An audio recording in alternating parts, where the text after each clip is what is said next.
വ്യവസായ സംരംഭങ്ങൾക്കും ടൂറിസത്തിനും കാർഷിക മേഖലയ്ക്കും പ്രാമുഖ്യം നൽകി ചാവക്കാട് നഗരസഭയുടെ വാർഷിക ബജറ്റ്.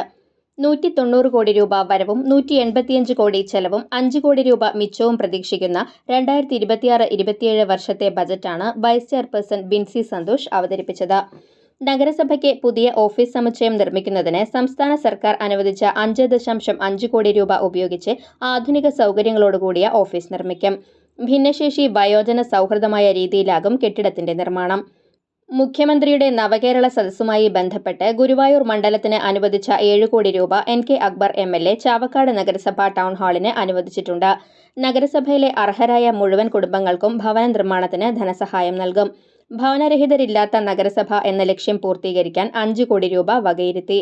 നിലവിൽ ഹെൽത്ത് കാർഡ് ഇല്ലാത്ത BPL കുടുംബങ്ങൾക്ക് ആരോഗ്യ ഇൻഷുറൻസ് പദ്ധതി രൂപീകരിക്കും. ബ്ലാങ്ങാട് ഫിഷറീസ് ഉന്നതിയിലും ബസ് സ്റ്റാൻഡിലും വനിതാ ഓപ്പൺ ജിം ആരംഭിക്കും. കൂടാതെ 33 വാർഡുകളിലും ഓപ്പൺ ജിം ആരംഭിക്കും. Manathala government higher secondary school, Punna GM LP school എന്നിവിടങ്ങളിൽ കളിസ്ഥലം ഒരുക്കുന്നതിന് 50 സെന്റ് ഭൂമി വീതം ഏറ്റെടുക്കും. ഇതിനായി 10 കോടി രൂപ വകയിരുത്തി. വിദ്യാർത്ഥികൾക്ക് IAS ഉൾപ്പെടെയുള്ള പരീക്ഷാ പരിശീലനവും ഇംഗ്ലീഷ്, ഹിന്ദി ഭാഷാ പരിശീലനവും നൽകും. എല്ലാ വാർഡുകളിലും ആവശ്യമായ റോഡുകളിൽ തെരുവ് വിളക്കുകൾ സ്ഥാപിക്കും. ചാവക്കാട് താലൂക്ക് ആശുപത്രി, Manathala government higher secondary school എന്നിവിടങ്ങളിൽ സൗരോർജ്ജ പാനൽ സ്ഥാപിക്കും.